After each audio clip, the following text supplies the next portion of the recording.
नमस्कार दोस्तों, कहानी क्राइम चैनल पर आपका स्वागत है। दोस्तों, आज की हमारी जो क्राइम की कहानी है वो है भागलपुर, बिहार से। तो चलिए दोस्तों, शुरू करते हैं इस क्राइम की सच्ची कहानी को। बिहार के जिला भागलपुर स्थित कजरेली इलाके का एक गांव है गोराचक।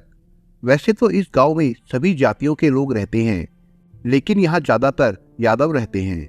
यहाँ के यादव साधन संपन्न है, उनमें एकता भी है। उनकी एकजुटता की वजह से पास पड़ोस के गांवों के लोग उनसे टकराने से बचते हैं। इसी गांव में परमानंद यादव अपने परिवार के साथ रहता था। उसके परिवार में पत्नी के अलावा एक बेटी और 2 बेटे थे। बेटी बड़ी थी, जिसका नाम सोनी था। सोनी काफी मिलनसार और महत्वाकांक्षी थी। 2 बेटों के बीच इकलौती बेटी होने की वजह से सोनी को घर में सभी प्यार करते थे। उसकी हर एक फरमाइश भी पूरी करते थे। सोनी के पड़ोस में हिमांशु यादव रहता था। रिश्ते में सोनी उसकी बुआ लगती थी, यानी दोनों में बुआ भतीजे का रिश्ता था। दोनों हम उम्र थे और साथ साथ पले बड़े थे। वो बचपन से एक दूसरे के करीब रहते रहते जवानी में पहुंचकर और ज्यादा करीब आ गए। यानी बचपन के रिश्ते जवानी में आकर सभी मर्यादाओं को तोड़ते हुए प्यार के रिश्ते की माला में गुंथ गए। सोनी और हिमांशु एक दूसरे से प्यार करते थे, इतना प्यार कि एक दूसरे के बिना जीने की सोच भी नहीं सकते थे। वे जानते थे कि उनके बीच बुआ भतीजे का रिश्ता है। इसके बावजूद अंजाम की परवाह किए बगैर प्यार की पींग बढ़ाने लगे। बुआ भतीजे का रिश्ता होने की वजह से घर वालों ने भी उनकी तरफ कोई खास ध्यान नहीं दिया। एक दिन दोपहर का वक्त था। सोनी से मिलने हिमांशु उसके घर गया। कमरे का दरवाजा खुला हुआ था। सोनी सोफे पर अकेली बैठी कुछ सोच रही थी। हिमांशु को देखते ही मारे खुशी के उसका चेहरा खिल उठा। हिमांशु के भी चेहरे पर रौनक आ गई, वो भी मुस्कुरा दिया। तभी सोनी ने उसे पास बैठने का इशारा किया तो वो उसके करीब बैठ गया। क्या बात है सोनी, घर में इतना सन्नाटा क्यों है? हिमांशु चारों तरफ नजर दौड़ाते हुए बोला। चाचा चाची कहीं बाहर गए हैं क्या? हाँ, आज सुबह ही मम्मी पापा किसी काम से बाहर चले गए। वे शाम तक ही घर लौटेंगे और दोनों भाई भी स्कूल गए हैं, वो बोली। इस एकांत में बैठी तुम क्या सोच रही थी? हिमांशु ने पूछा। यही कि सामाजिक मान मर्यादाओं को तोड़कर जिस रास्ते पर हमने कदम बढ़ाए हैं, क्या समाज हमारे इस रिश्ते को स्वीकार करेगा? सोनी बोली। शायद समाज हमारे इस रिश्ते को कभी स्वीकार नहीं करेगा, हिमांशु ने तुरंत कहा। फिर क्या होगा हमारे प्यार का? मुझे तो उस दिन की सोचकर डर लगता है, जिस दिन हमारे इस रिश्ते के बारे में माँ बाप को पता चलेगा तो पता नहीं क्या होगा। सोनी ने लंबी सांस लेते हुए कहा। ज्यादा से ज्यादा क्या होगा, वे हमें जुदा करने की कोशिश करेंगे। अरे हमने प्यार किया है तो डरना क्या? सोनी, मेरे जीते जी तुम्हें किसी से भी डरने की जरूरत नहीं है। सच में इतना प्यार करते हो मुझसे? वो बोली। चाहे तो आजमा लो, पता चल जाएगा, हिमांशु ने तैस में कहा। ना बाबा ना, मैंने तो ऐसे ही तुम्हें तंग करने के लिए पूछ लिया। अच्छा अभी बताता हूँ, कहते हुए हिमांशु ने सोनी को बाहों में भींच लिया। वो कसमसाती हुई उसमें समाती चली गई। एक दूसरे के स्पर्श से उनके तन बदन की आग भड़क उठी। कुछ देर तक वे एक दूसरे में समाये रहे। जब होश आया तो वे नजरें मिलाकर मुस्कुरा पड़े।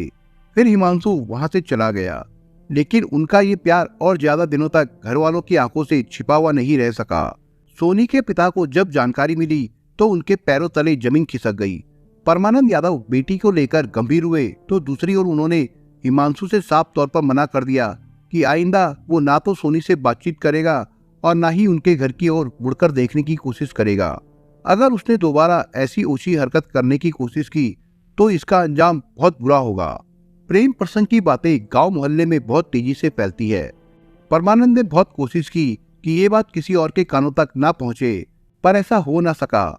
लाख छिपाने के बावजूद पूरे मोहल्ले में सोनी और हिमांशु की प्रेम कहानी के चर्चे होने लगे। इससे परमानंद का मोहल्ले में निकलना दुर्भर हो गया। परमानंद ने सोनी पर कड़ा पहरा बैठा दिया था। सोनी के घर से बाहर अकेले जाने पर पाबंदी लगा दी। पत्नी से भी उन्होंने कह दिया कि सोनी को अगर घर से बाहर जाना भी पड़ेगा तो उसके साथ घर का कोई एक सदस्य जरूर जाएगा। पिता द्वारा पहरा बिठा देने से हिमांशु और सोनी की मुलाकात नहीं हो पा रही थी।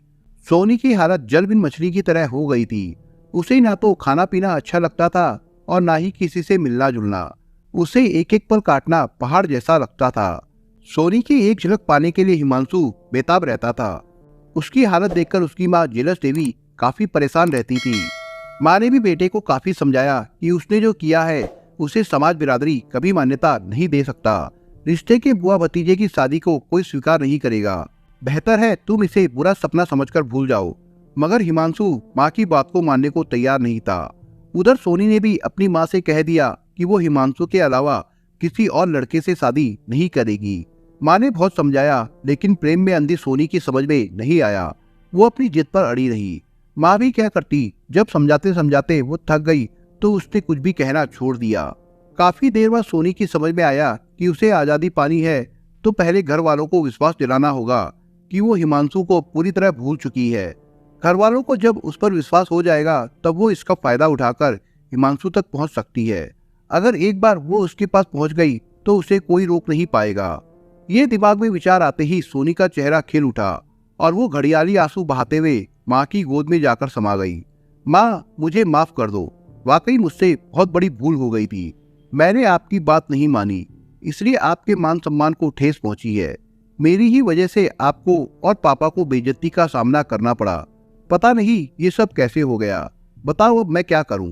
देख बेटी, सुबह का भूला शाम को घर लौट आए तो उसे भूला नहीं कहते। फिर तू तो मेरा अपना खून है। माँ ने सोनी को समझाया। मैं तो कहती हूँ बेटी कि जो हुआ उसे बुरा सपना समझकर भूल जा। तेरी शादी में अच्छे से अच्छे खानदान में करूंगी। उसके बाद माँ बेटी एक दूसरे के गले मिलकर पश्चाताप के आंसू पूछती रही। माँ को विश्वास में लेकर सोनी मन ही मन खुश थी। उसके होठों पर एक अजीब सी कुटिल मुस्कान थिरक उठी थी। माँ बाप को भी जब पक्का यकीन हो गया कि सोनी ने हिमांशु से बात तक करनी बंद कर दी है तो उन्होंने धीरे धीरे उसके ऊपर की पाबंदी हटा ली। फिर परमानंद अब उसके लिए लड़का ढूंढने लगे ताकि वो अपनी जिम्मेदारी से मुक्त हो सके।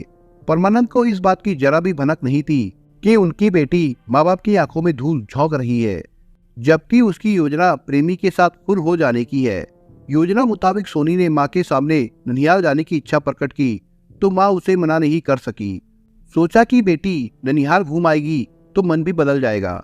यही सोचकर सितंबर 2016 में उसे बेटे के साथ ननिहाल भिजवा दिया। ननिहाल पहुंचते ही सोनी आजाद पंछी की तरह हो गई। उसने हिमांशु को फोन कर दिया कि वो ननिहाल में आ गई है। यहाँ पर किसी तरह की कोई पाबंदी या बंदिश नहीं है, इसलिए वो यहाँ पर आकर उससे मिल सकता है। ये खबर मिलते ही हिमांशु उसके ननिहाल पहुंच गया। महीनों बाद दोनों एक दूसरे से मिले थे। उन्होंने पहले जी भरकर एक दूसरे को प्यार किया।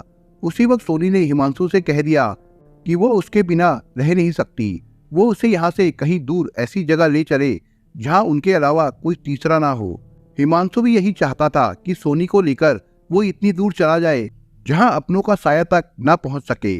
सोनी घर से भागने के लिए हिमांशु पर दबाव बनाने लगी। प्यार के सामने विवश हिमांशु यार दोस्तों से कुछ रुपयों का बंदोबस्त करके उसे लेकर दिल्ली भाग गया। परमानंद को जब पता चला तो वो आग बबूला हो उठा। उसने हिमांशु और उसके घर वालों के खिलाफ कजरेली थाने में बेटी के अपहरण का मुकदमा दर्ज करा दिया।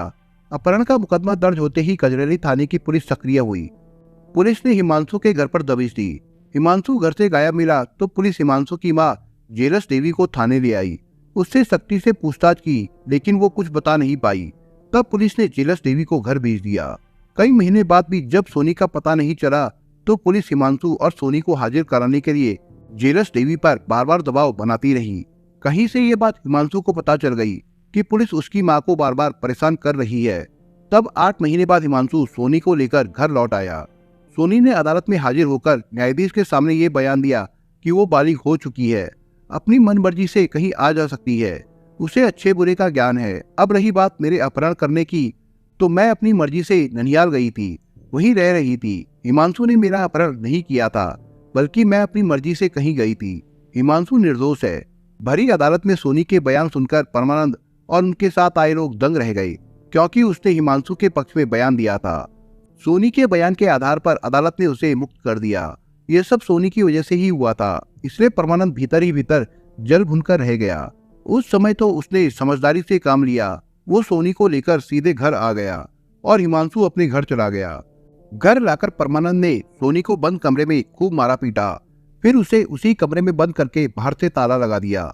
इसके बाद परमानंद ने ठान लिया कि हिमांशु की वजह से ही पूरे समाज में उसके परिवार की नाक कटी है, इसलिए वो उसे ऐसा सबक सिखाएगा कि सब देखते रह जाएंगे।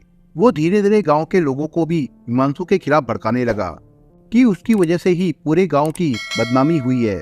अपनी योजना को अंजाम देने के लिए परमानंद ने एक योजना बनाई। योजना के अनुसार वो और उसका परिवार एकदम शांति से रहने लगा, ताकि हिमांशु को रास्ते से हटाने के बाद सभी को यही लगे कि इसमें उसका कोई हाथ नहीं है। परमानंद अभी ये ताना वाना बुन ही रहा था कि एक नई घटना घट गई। 20 अप्रैल 2017 को सोनी फिर हिमांशु के साथ भाग गई। इस बार हिमांशु के साथ हिमांशु का परिवार भी खड़ा था। दोनों का प्यार देखकर घर वालों ने ही दोनों की सहमति से मंदिर में शादी करा दी थी। शादी के 15 दिनों बाद हिमांशु और सोनी फिर गांव लौट आए। इस बार सोनी अपने घर के बजाय हिमांशु के घर गई। हिमांशु और सोनी के लौटने की खबर पूरे गांव में जंगल की आग की तरह फैल गई। गांव वाले दोनों की हिम्मत देखकर हैरान थे। खैर, जैसे ही ये खबर परमानंद को मिली तो उसका खून खौल उठा। वो आपे से बाहर हो गया। अगले दिन यानी 5 जून 2017 को सुबह के करीब 10 बजे गांव में पंचायत बुलाई गई। पंचायत परमानंद के दरवाजे के सामने रखी गई। उसमें सैकड़ों की तादाद में गांव वालों के अलावा 21 पंच जुटे। सभी पंच परमानंद के पक्ष में खड़े उसकी हाँ में हाँ मिला रहे थे। पंचायत में हिमांशु के परिवार का कोई भी सदस्य शामिल नहीं था। पंचायत की अगुवाई गांव का गणेश यादव कर रहा था। एक दिन पहले ही गणेश यादव जेल से जमानत पर रिहा हुआ था। पंचायत में प्रताप यादव सिपाही भी था। वो बक्सर में तैनात था और कुछ ही दिनों की छुट्टी पर घर आया था। इसी की मध्यस्थता में पंचायत शुरू हुई थी। 10 बजे शुरू हुई पंचायत शाम 5 बजे तक चली। अंत में पंचों ने एकमत होकर हिमांशु के खिलाफ तुगलकी फरमान सुना दिया कि हिमांशु ने जो किया वो बहुत गलत किया। उसकी करतूतों से गांव की भारी बदनामी हुई है। उसे उसकी गलती की सजा तो मिलनी ही चाहिए, ताकि आइंदा गांव का कोई दूसरा युवक ऐसी जुर्रत करने के बारे में सोच भी ना सके। सभी पंचों ने कहा कि हिमांशु की गलती की सजा मौत है, उसे जान से मार देना चाहिए। इस पर पंचायत के सभी लोग सहमत हो गए। सभी ने हथियार लेकर उसके घर पर हमला बोल दिया। हिमांशु यादव घर पर ही था। उसके घर का दरवाजा बंद था। दरवाजे को तोड़कर लोग उसे घर के भीतर से खींच लाए और उसका शरीर गोलियों से छलनी करके पूरी भड़ास निकाल दी। इसके बाद महिलाएं उसकी गर्भवती पत्नी सोनी को भी कमरे से खींचकर कहीं ले गई। उस दिन के बाद से आज तक उसका कहीं पता नहीं चला कि वो जिंदा भी है या उसके साथ कोई अनहोनी हो चुकी है। बेटे और बहू को बचाने गई हिमांशु की मां जेलस देवी भी पंचों के कोप का शिकार बन गई। उसे भी मार मारकर अधमरा कर दिया गया। इसके बाद उन्होंने हिमांशु के घर में आग लगा दी और फरार हो गए। दिल दहला देने वाली घटना की सूचना जैसे ही थाना कजरैली के थाना प्रभारी विजय कुमार को मिली तो उनके हाथ पांव फूल गए। वो तत्काल घटनास्थल के लिए रवाना हो गए। मौके पर पहुंचते ही उन्होंने ये सूचना उच्च अधिकारियों को दे दी। सूचना मिलते ही उच्च अधिकारी घटनास्थल पर आ गए। पीड़ित परिवार के लोगों से मिलने के बाद पुलिस ने हमलावरों के घर पर दबिश दी, लेकिन वे अपने अपने घरों से फरार मिले। पुलिस ने हिमांशु की घायल मां जेलस देवी को इलाज के लिए मायागंज अस्पताल भिजवा दिया। हिमांशु का शव कब्जे में लेकर पोस्टमार्टम के लिए भेज दिया गया। मौके से कई खाली खोखे बरामद हुए। गांव का तनावपूर्ण माहौल देखते हुए एसएसपी ने वहां पीएससी की 2 टुकड़ियां तैनात कर दी ताकि शांति व्यवस्था बनी रहे। पुलिस ने अस्पताल में जेलस देवी के बयान लिए तो उसने पूरी घटना सिलसिलेवार बता दी। उसके बाद बयान के आधार पर कजरैली थाने में हत्या का प्रयास और बलवा करने की विभिन्न धाराओं में 21 आरोपियों के खिलाफ नामजद मुकदमा दर्ज कर लिया गया। हिमांशु यादव की पत्नी सोनी यादव के अपहरण का अलग से मुकदमा दर्ज किया गया। उसके आरोपी भी अपने अपने घर से फरार मिले थे, पर 2 हमलावर प्रकाश यादव और राजा यादव पुलिस के हत्थे चढ़ गए। पुलिस ने उनसे पूछताछ कर उन्हें जेल भेज दिया था। घटना के बाद गांव के लोग 2 खेमों में बट गए। धीरे धीरे 10-12 दिन बीत गए। हिमांशु हत्याकांड और सोनी अपहरण के आरोपियों का पुलिस पता तक नहीं लगा सकी। समाचार पत्र इस घटना की खबरें छाप कर पुलिस की नाक में दम कर रहे थे। दबाव बनाने के लिए पुलिस ने 20 जून 2017 को न्यायालय से आरोपियों की संपत्ति के कुर्की जब्ती के आदेश ले लिए। आरोपियों को जब पता चला कि पुलिस ने न्यायालय से उनकी संपत्तियों के कुर्की जब्ती के आदेश ले लिए हैं, तो सीताराम यादव, सुनील यादव, विवेक यादव, अरुण यादव, पूसो यादव और सुमन यादव ने 14 जुलाई 2017 को कोर्ट के सामने सरेंडर कर दिया। कोर्ट ने सभी आरोपियों को जेल भेज दिया। इसके पहले भी 2 आरोपियों ने कोर्ट में सरेंडर किया था और 3 को पुलिस पहले गिरफ्तार कर चुकी थी। बाकी अभियुक्तों को भी पुलिस तलाशती रही। 30 जुलाई 2017 को मुख्य आरोपी परमानंद यादव को पुलिस ने मुखबिर की सूचना पर बांका जिले से गिरफ्तार कर दिया।